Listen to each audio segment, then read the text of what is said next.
Hello दोस्तों, आपका बहुत बहुत स्वागत है हमारे YouTube चैनल नोवेल्स इन हिंदी में।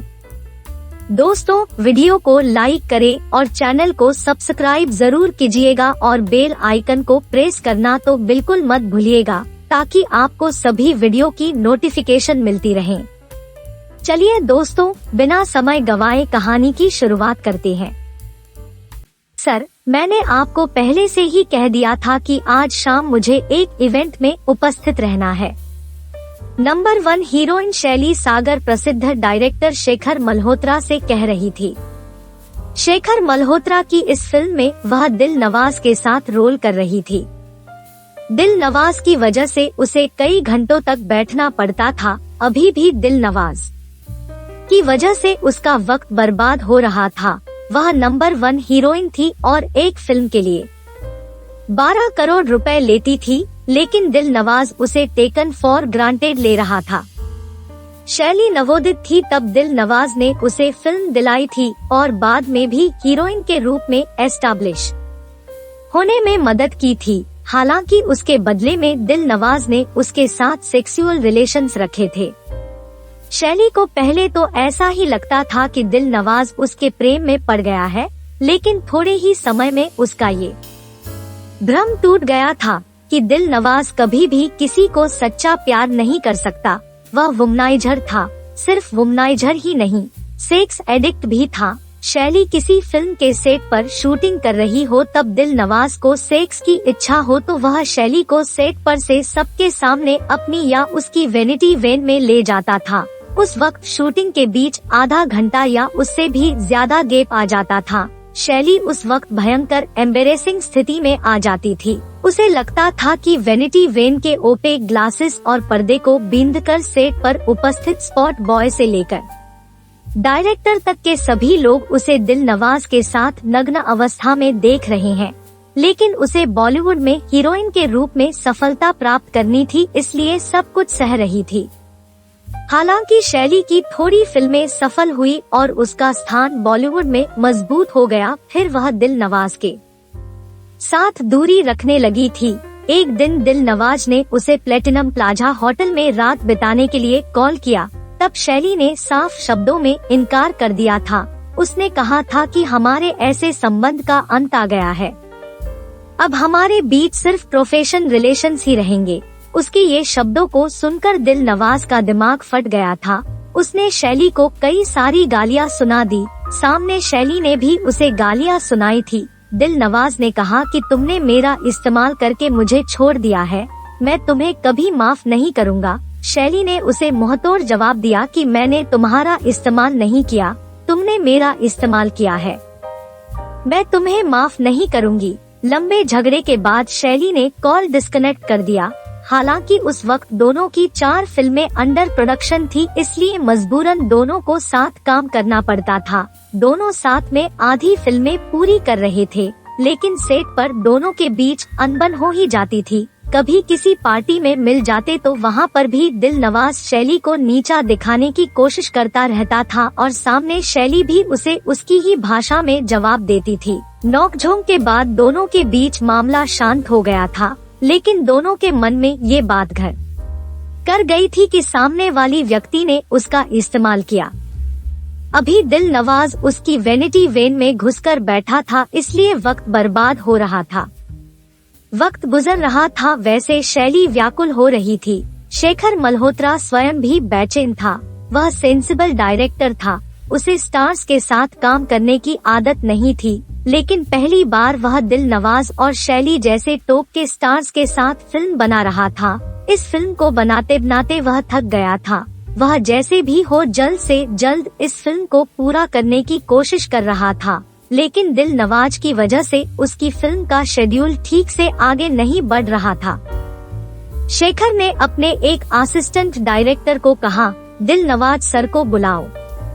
पर सर, असिस्टेंट डायरेक्टर कहना चाहता था कि वो ऑलरेडी 2 बार उसको बुलाने जा चुका है, लेकिन शेखर ने उसे आगे बोलने का चांस दिए बिना कहा, जाओ और बोलो कि शॉट रेडी है।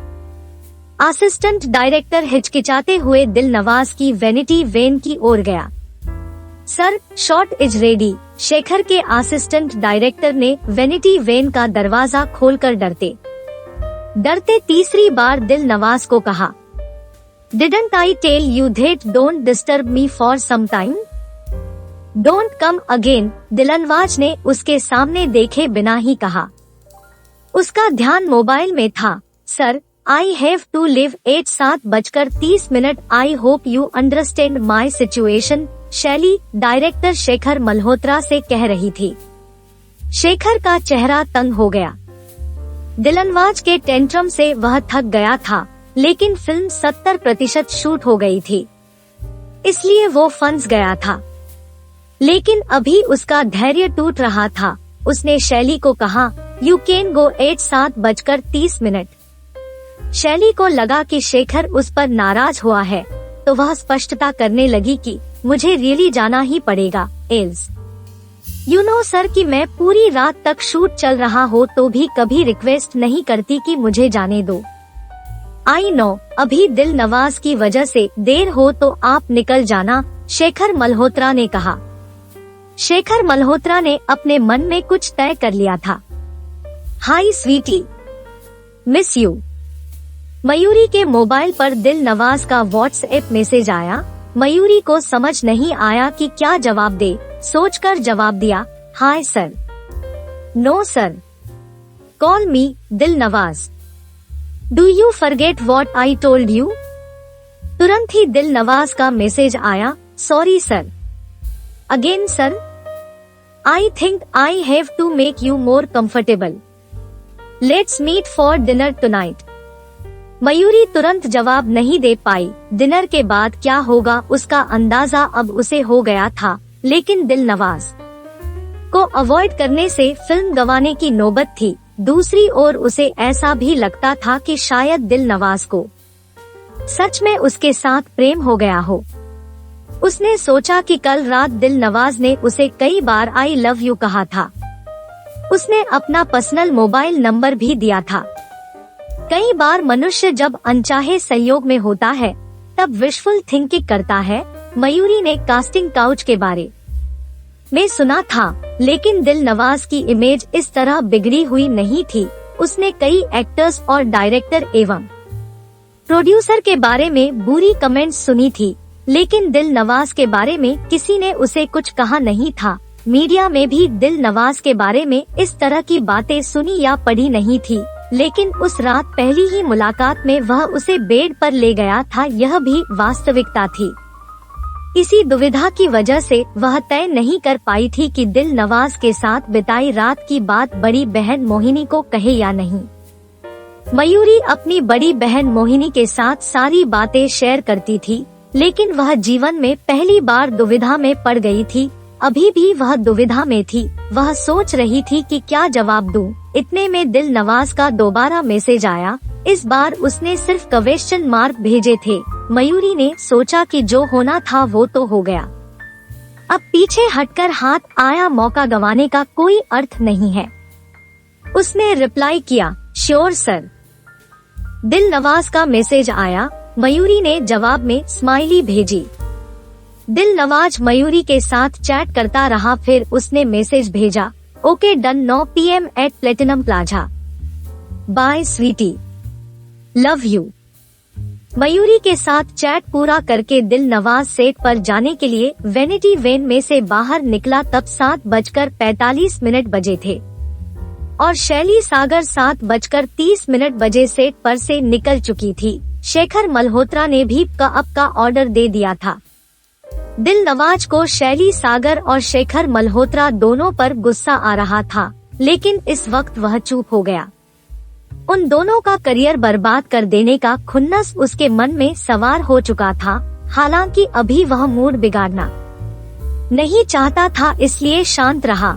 वह सेट से निकल गया। कार में बैठकर तुरंत ही मोबाइल फोन से मयूरी को मैसेज भेजा, I am free now, reaching platinum plaza within half an hour, reach by that time, eagerly waiting to meet you sweetie. Yes sir, I am reaching. तुरंत ही मयूरी का जवाब आया, नो सर, से दिल नवाज ओनली। दिल नवाज ने 2 सेकंड में ही रिप्लाई भेज दिया। उसके चेहरे पर स्मित था। दिल नवाज का मैसेज पढ़कर मयूरी के चेहरे पर भी मुस्कान आ गई। भाई, हार्टली कॉन्ग्रेचुलेशंस। बांद्रा का एमएलए इश्तियाक अहमद दिल नवाज को फोन पर कह रहा था।